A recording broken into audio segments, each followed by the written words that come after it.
Boto mo, alaga ko. This is your complete poll watcher's guide to the 2016 national elections. Ako po si Ana de Villa Singson.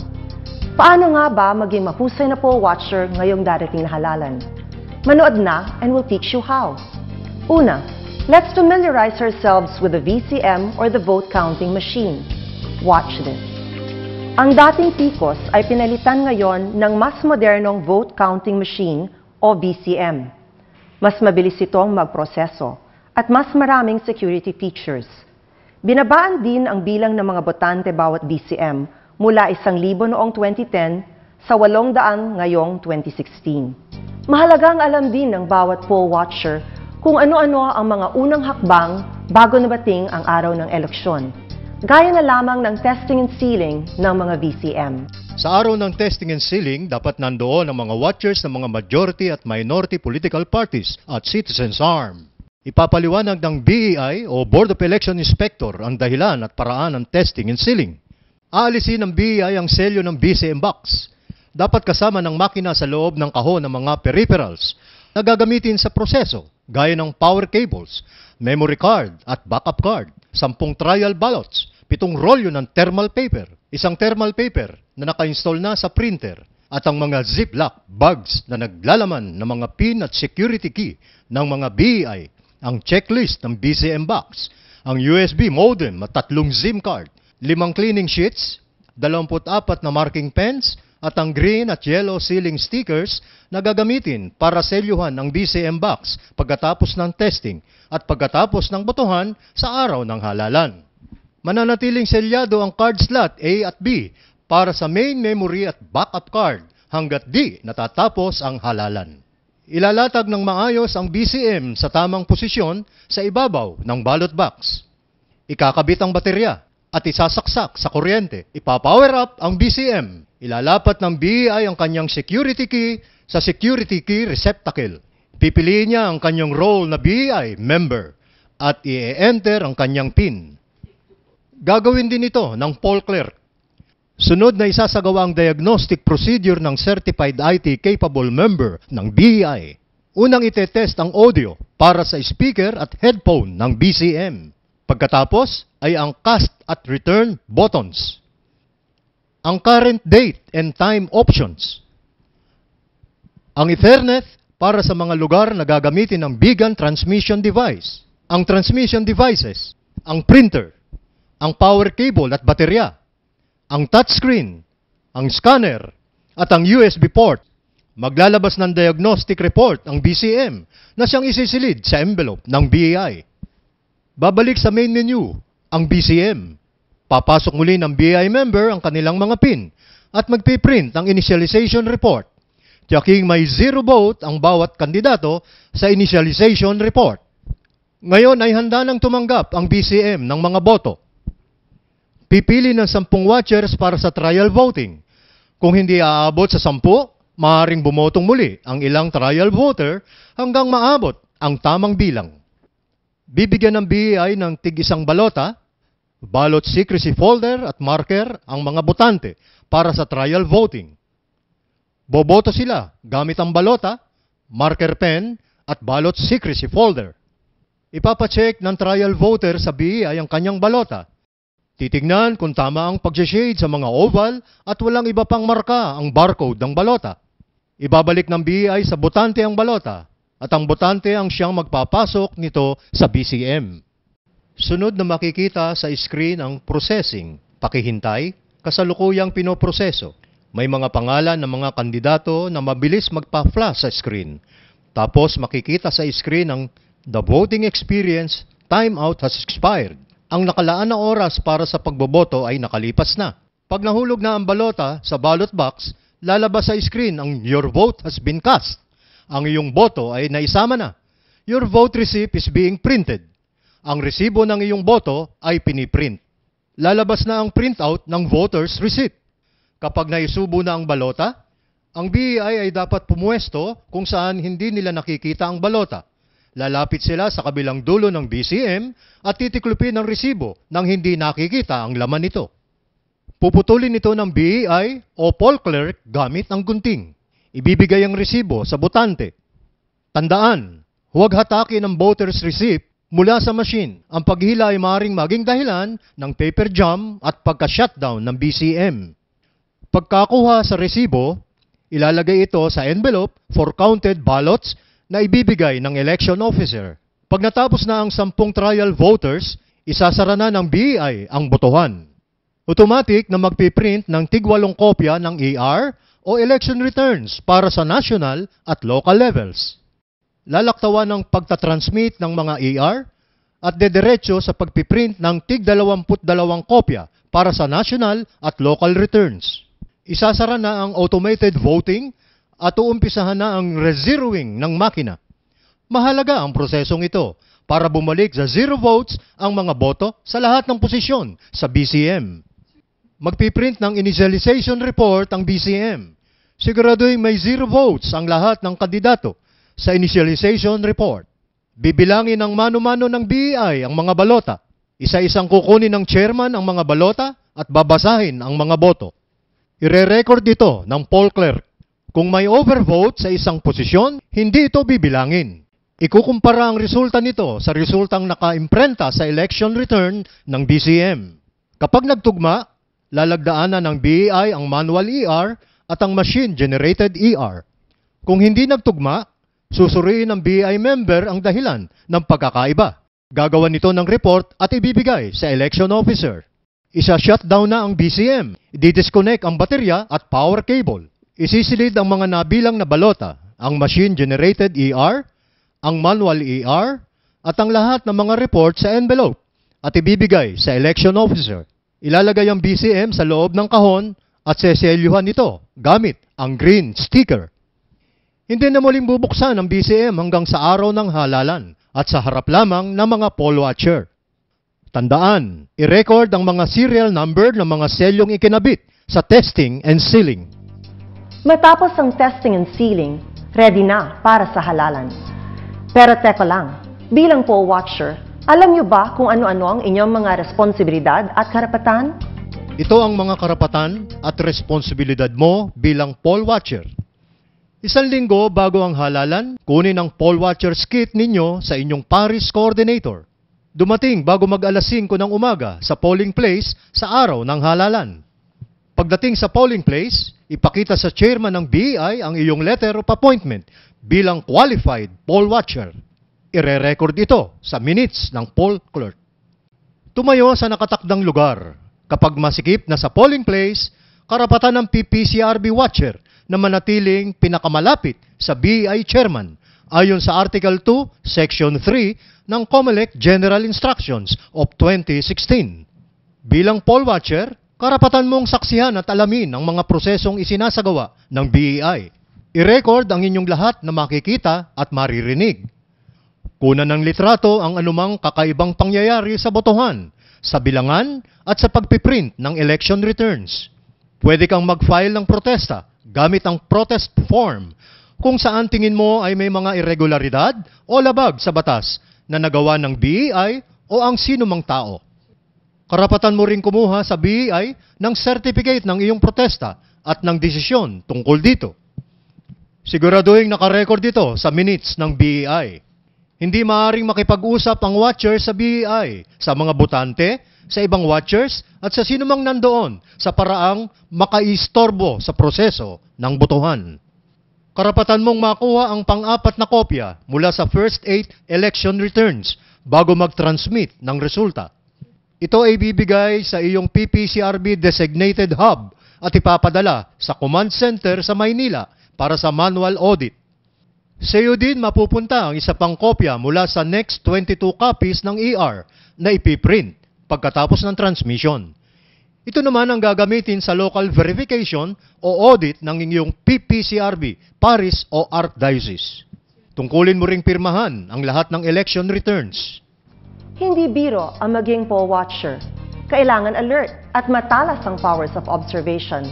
Dapat, alam mo din kung ano ang mga babantayan mo pagdating ng halalan. Sa araw ng halalan, bago magsimula ang botohan, ito ang babantayan ninyo.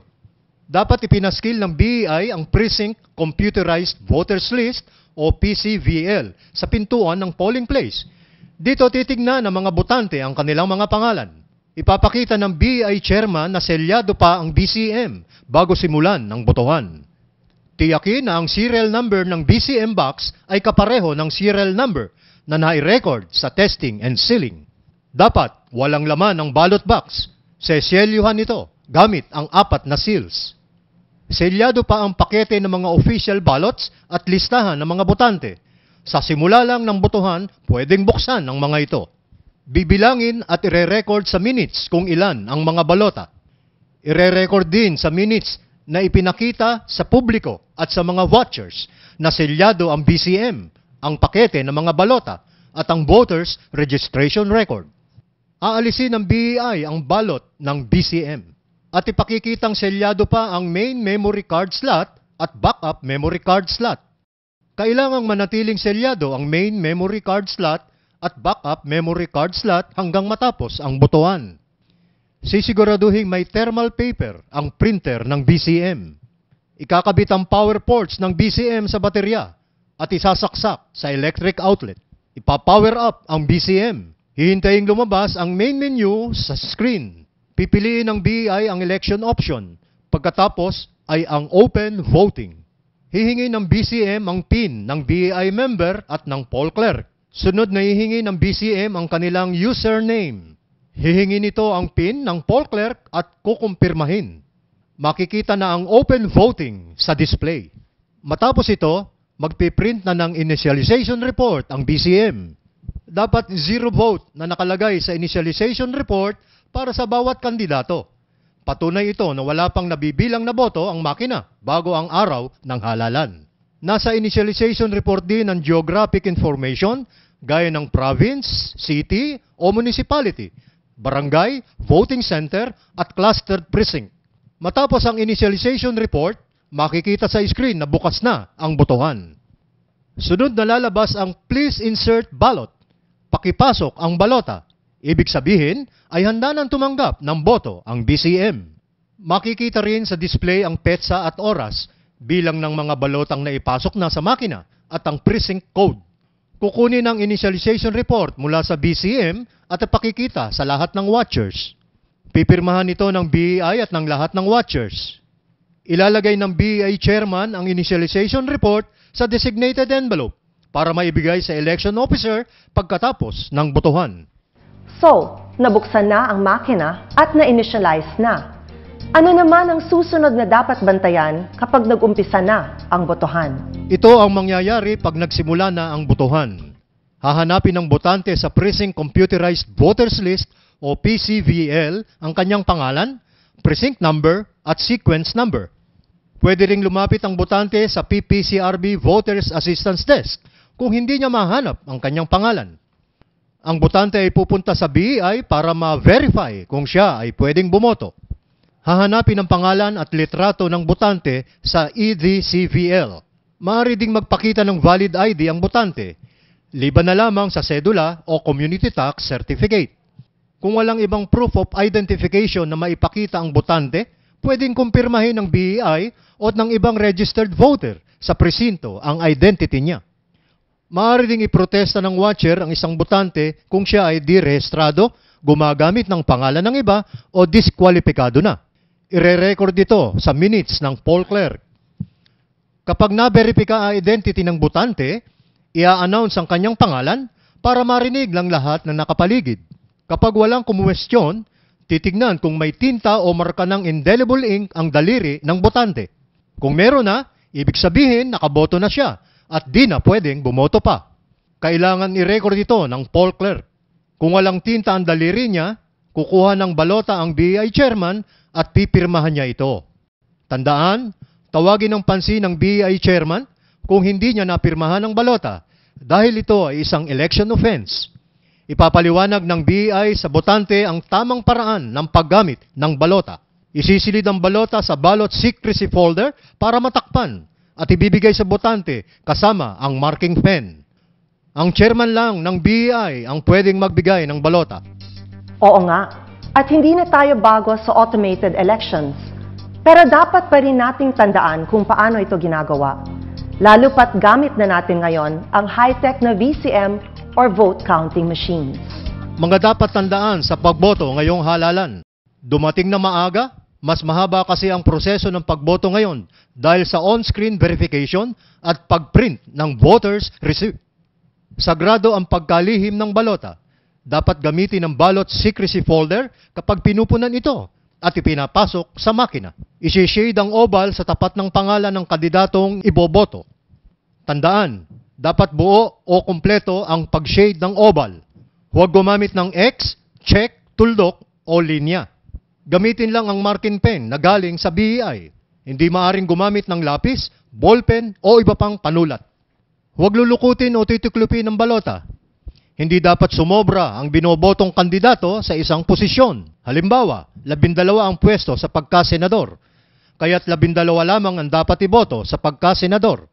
Kung sumobra, hindi bibilangin ang lahat ng boto para sa senador, pero bibilangin pa rin ang boto sa ibang pwesto. Tandaan, isang balota lang ang ibibigay sa bawat botante, kaya't ingatang huwag magkamali. Magdala ng listahan ng iboboto. Maliban sa pag-shade ng oval, di rin dapat sulatan o lagyan ng ibang marka ang balota, lalo na sa barcode sa ilalim nito at sa mga kwadrado sa gilid nito. Kapag may ibang marka ang balota, baka hindi ito tanggapin ng BCM. Pagkatapos bumoto, ibabalik ang balota sa loob ng ballot secrecy folder at dadalhin ito sa BCM. Isusubo ang balota sa entry slot ng makina. Pwedeng isubo ang balota sa ballot entry slot kahit nakabaligtad.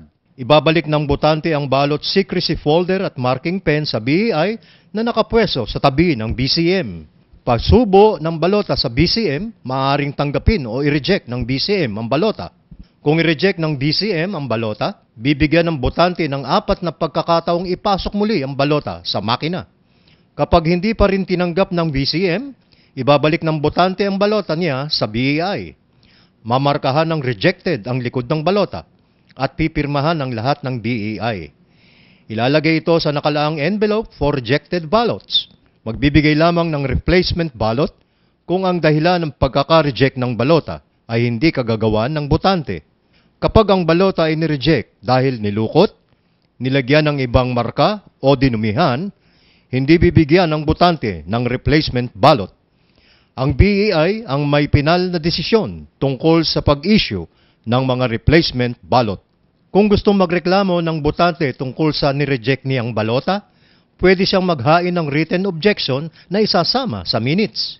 Kapag tinanggap naman o binilang ng BCM ang balota, makikita sa screen ang processing, pakihintay, kasalukuyang pinoproseso. May mga pangalan ng mga kandidato na mabilis magpa-flash sa screen. Tapos makikita sa screen ang the voting experience timeout has expired. Ang nakalaan na oras para sa pagboboto ay nakalipas na. Agad mahuhulog ang balota sa ballot box at lalabas ang printout ng voter's receipt. Ang poll clerk at support staff ay dapat pumwesto sa tabi ng BCM kung saan hindi nila nakikita ang nilalaman ng balota. Kapag lumabas ang voter's receipt, titiklupin itong papaloob ng poll clerk. Puputulin ito gamit ang gunting. Tandaan, huwag hatakin ang resibo sa BCM. Baka maging dahilan ito ng paper jam at pagka-shutdown ng makina. Mamarkahan ng indelible ink ang daliri ng botante at ibibigay sa kanya ang kanyang voter's receipt. Tatabi ang botante para magamit ng iba ang BCM. Ibe-verify ng botante ang kanyang resibo sa tabi ng voter's receipt receptacle at ihulog niya ito dito. Kung may reklamo ang botante sa kanyang resibo, pipirmahan niya ang likod ng kanyang voter's receipt. Ire-record ito ng BI sa minutes at i-attach ang resibo. Mag-ingat sa pagrereklamo dahil pag walang basihan, ito ay tuturing na isang election offense. Tandaan, bawal ilabas sa polling place ang voter's receipt at marking pen. Ito ay isang election offense.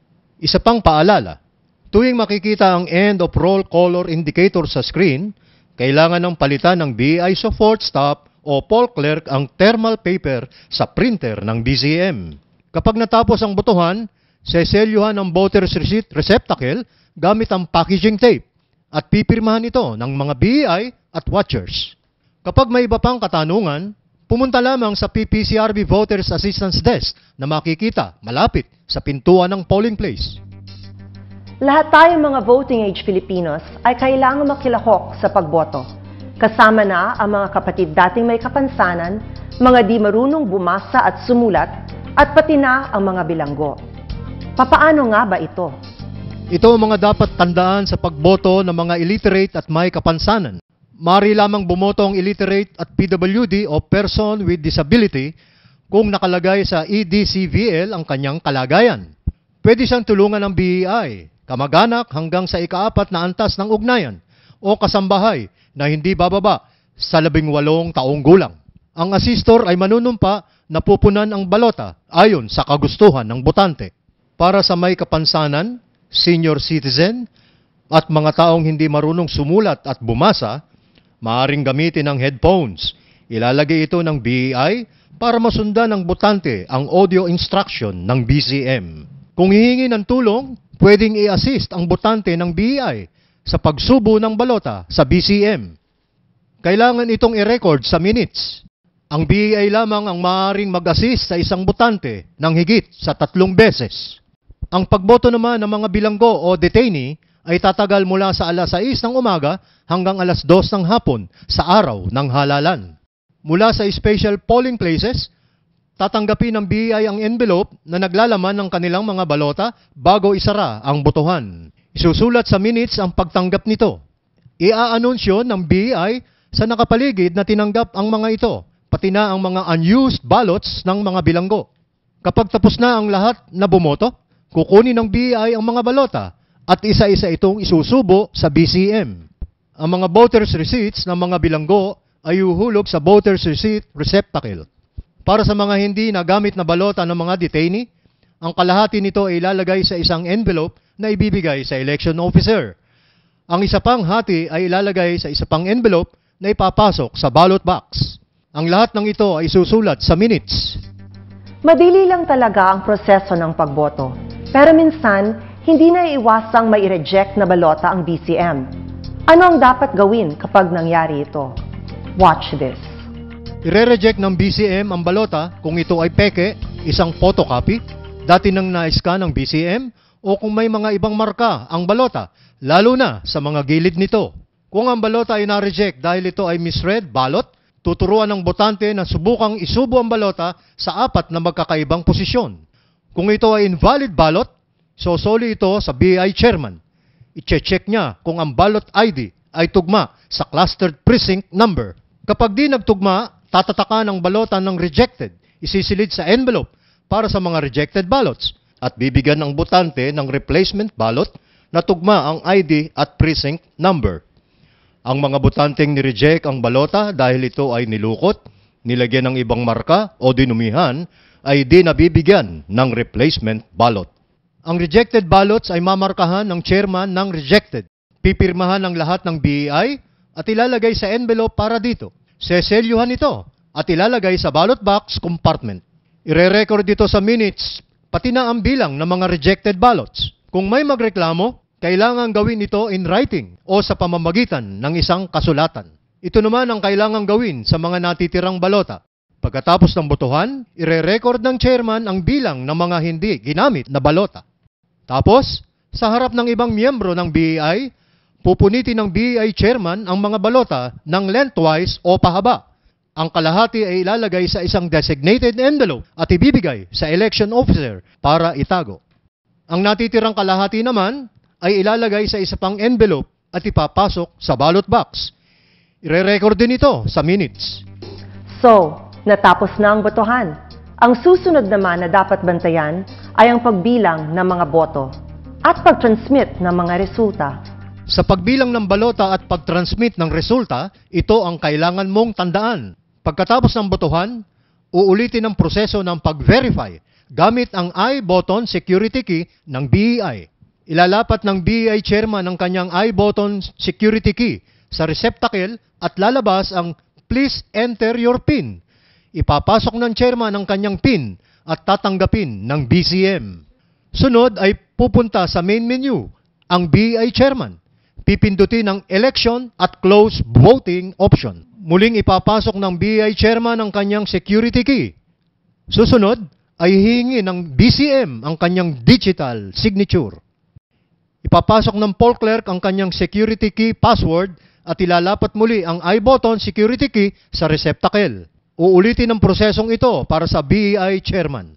Hihingin sa kanya ang kanyang security key password at pag naipasok, lalabas sa screen ang "The signature has been added successfully." Otomatikong magpiprint ang BCM ng unang 8 kopya ng ER o election returns para sa national positions at 8 pang kopya para sa local positions. Makikita sa screen na sarado na ang BCM para sa botohan. Tandaan, ang pang-apat na kopya ng ER ay mapupunta sa iyo bilang PPCRB poll watcher. Karapatan mo bilang poll watcher ang makuha ang kopya na ito bago mag-transmit, alinsunod sa Article 7, Section 28 ng COMELEC General Instructions of 2016. Ito ay bibigay sa inyong PPCRV designated hub at ipapadala sa command center sa Maynila para sa manual audit. Ia-anunsyo ng chairman ng BEI ang mga boto para sa bawat kandidato at posisyon. Ia-announce naman ng poll clerk na ipapaskil ang isang kopya ng ER sa loob ng polling place para makita ng lahat. Ipapaskil ito, ngunit aalisin din matapos ang 48 hours para itago at gamiting reference kung kakailanganin. Pagkatapos mag-print ng ER, handa na ang BCM na mag-transmit ng election results. Ipaprompt nito ang mga BI na ilagay ang transmission device sa USB port. Otomatikong magtatransmit ng resulta ang BCM. Una, sa KBP Transparency Server. Tapos, sa Central Server ng COMELEC. At panghuli, sa MBOC o sa Municipal o City Board of Canvassers. Magpiprint ang BCM ng transmission report. Pagkatapos, ay tutuloy naman ito sa pagpiprint ng huling 22 kopya ng ER sa national at local levels. Tandaan, karapatan mong makuha bilang PPCRB poll watcher ang isa sa 22 kopya ng ER na ipiprint pagkatapos ng transmission. Ito ay ayon sa Article 7, Section 28 ng COMELEC General Instructions of 2016. Ito naman ang gagamitin sa local verification o audit ng iyong PPCRB parish o archdiocese. Babalik sa main menu ang BCM. Kukunin ng BEI ang transmission report at election returns at matapos ay i-check kung matagumpay na nai-transmit ang ER sa 3 destinasyon. Kung hindi nag-transmit ng maayos, kailangang mag-manual transmission. Mula sa main menu, pipiliin ng BEI ang election option at ang retransmit results. Lalabas sa screen ang 3 destinasyon. Pipiliin niya ang destinasyon kung saan hindi nakapag-transmit. Makikita sa screen ang transmitting results. Otomatikong magpiprint muli ng transmission report ang BCM. Ibe-verify kung naging matagumpay ang pagre-retransmit ng resulta. Pupunta sa main menu ang BEI at magpiprint na ng statistical report at audit log report. Ang mga na-print na transmission report, statistical report at audit report ay ilalagay sa loob ng envelope kung saan nakalagay din ang initialization report. Tandaan, kung sakaling hindi ma-print o ma-transmit ang ER at hindi maayos ng operator ang problema, tatawagin ng technical support personnel na naka-assign sa voting center para tumulong.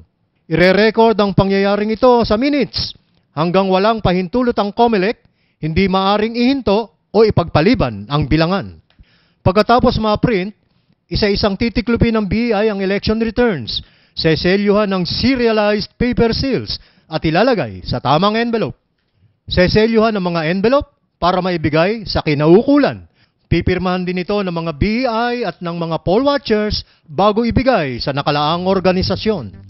Sa hinaba-haba din daw ng botohan, sa pag-shutdown din ng machine matatapos ang lahat. Hindi pa tapos ang trabaho ninyong mga poll watchers dahil kailangan nyo ring bantayan ang pagsasara ng BCM. Ang pagsasara ng BCM, pagkatapos matransmit ang lahat ng ER at ma-print ang mga reports, otomatikong ibabalik ang BCM sa main menu. Pipindutin ang reports option at pipiliin ang statistical report sa election menu. Magpiprint ng statistical report ang BCM. Pagkatapos, ay babalik sa reports menu.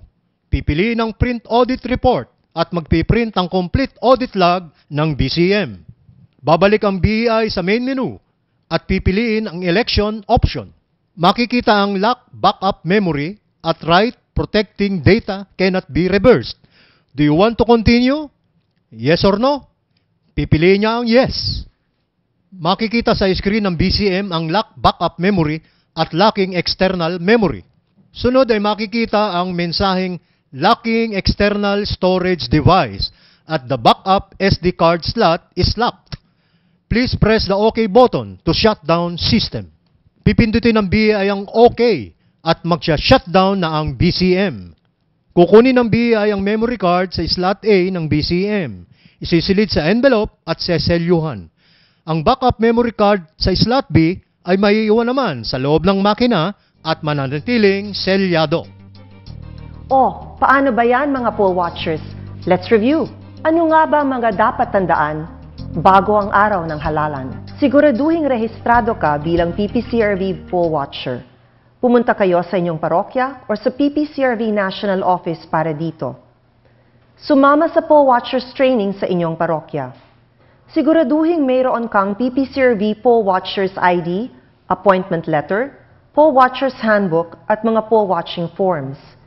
Kabisaduhin ang mga importanteng contact numbers na maaring kailanganin tulad ng PPCRV hotline, local COMELEC at iba pa.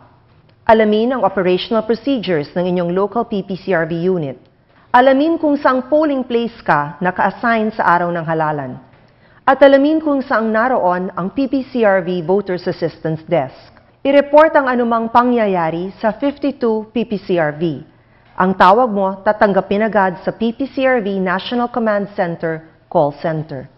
Ipadala ang mga video at litrato ninyo para ma-flash sa LED na nakadisplay sa command center ng PPCRV, kung saan makikita ito ng mga kasama natin sa media. Magbigay ng update sa sitwasyon sa lugar mo. Pwede kang mag-text or mag-Viber.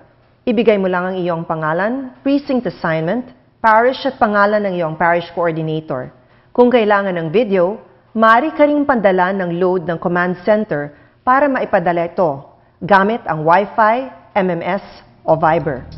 Sa araw naman ng halalan, ito ang inyong mga dapat tandaan. Sa araw ng halalan, dapat dumating ng maaga sa voting center. Dala ang iyong mga gamit. Ang iyong COMELEC or PPCRV ID, ang poll watching handbook, ballpen at notebook, flashlight o kandila, lighter or posporo, calculator, at camera. Pwede rin gamitin ang camera ng inyong cellphone. Magdala din ng alcohol or acetone, pati na rin ng bulak. Maging mapagmasid.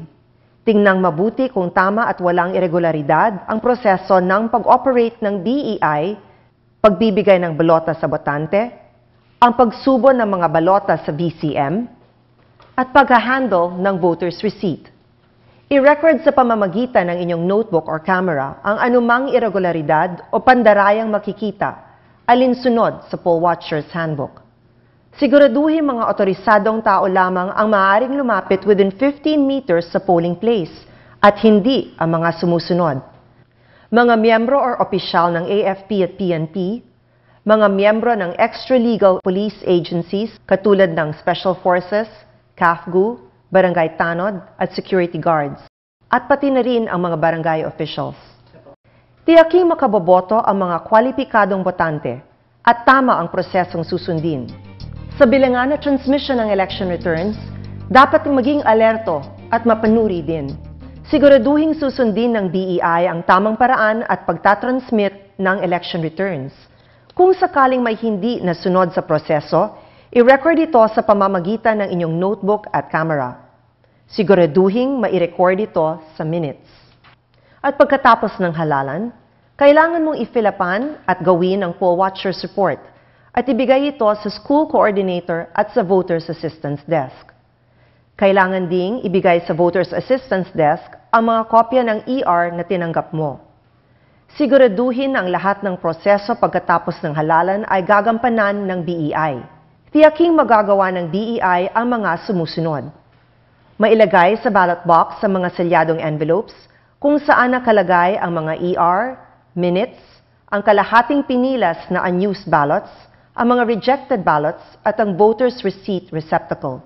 Maisara at lagyan ng security seal ang ballot box. Ang takip nito ay saselyahan ng packaging tape at pipirmahan ng BEI at ng mga watchers. Mailagay ang SD card na kinuha sa slot A ng VCM sa nakatakdang envelope. At mai-turn over ito sa reception and custody group ng City o Municipal Board of Canvassers. Mai-turn over ang VCM sa logistics provider o sa election officer. Madala sa election officer ang EDCVL, ang PCVL, ang envelope na may minutes para sa COMELEC, ang envelope na pinaglagyan ng unused ballots, ang envelope na may initialization report, precinct audit log report, at precinct statistical report. Ang envelopes na may mga election returns para sa City o Municipal Board of Canvassers, Congress, Provincial or Regional Board of Canvassers, at ng COMELEC. At ang envelope na may main SD card. Dapat mo ring samahan ng BEI sa pag-deliver ng ballot box sa Office of the City or Municipal Treasurer. Kapag hindi salyado ang ballot box na na-deliver sa City o Municipal Treasurer, sesalyahan ito ng Treasurer. Ire-report ito kasama ang serial number ng plastic seal na ginamit sa COMELEC. Bilang poll watcher, walang kasing halaga ang papel na gagampanan mo ngayong halalan. Maging listo at mapanuri dahil alaga mo ang boto ng bayan. Sana nakatulong sa iyo ang step-by-step guide na ito. Good luck and happy poll watching!